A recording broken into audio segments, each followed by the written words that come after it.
So favorite people from church history is really tough to ask a historian because there's so many of them, and I really just enjoy getting to know people and how God has used them, how they have worked in God's, specifically in God's church over the time. One of the things that I struggle with as a historian is trying to make sure that I'm not idolizing individuals, and certainly we have a difficult time of doing that, especially as you get engaged with some of these people and you fall in love with them. So part of what I try to do as I'm reading, even just reading, forgetting even as an academic, but just reading church history, is trying to make sure that I'm keeping these people human. And so one of the people that stand out to me in this project specifically was a man named George Webb. He served as a bishop of Limerick as a Protestant in a very Catholic setting in the middle of the 17th century, and ends up dying at the hands of a Catholic mob that had besieged him in a castle there in Limerick in 1642. And what you get to know about him as you watch him, he had written this prayer book beforehand, and we take a prayer from one of his writings from the earlier part of the 17th century. And he lives a life that is rather luxurious. He's a chaplain to the king. He has quite a bit of wealth. He's Oxford educated at a time when that was somewhat rare. And he ends up in this position as a very pastoral bishop of Protestants in the middle of the Catholic uprising.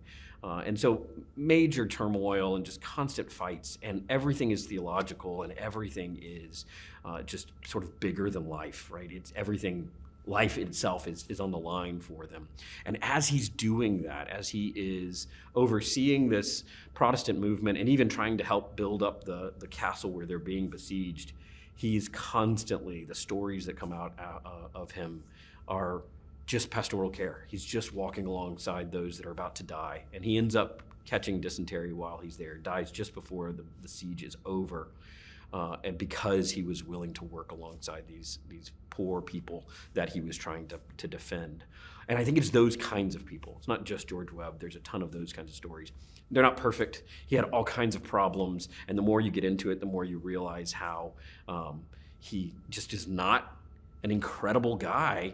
Sometimes, some parts of his life probably wasn't even a guy you wanted as your neighbor. And yet God used him in mighty ways in the midst of the burgeoning civil wars of the middle 17th century, and allowed him to even pen some incredible prayers. And the prayer that we include from him is one of his wealth, his understanding of how wealthy God has made him, and his prayer that would not take his eyes off of God, and that he'd be able to use his wealth for good amongst the kingdom movement, and ultimately fits pretty well for basically everybody in the Western culture, where our idea of poverty and wealth is very different from what the rest of the world often thinks of. And so just recognizing the amount of wealth that we have, even for those of us that don't think of ourselves as particularly wealthy, is a good reminder. Just God doesn't need and rarely uses perfect people, if there is such a thing, but he uses very broken people like George Webb to do some mighty things.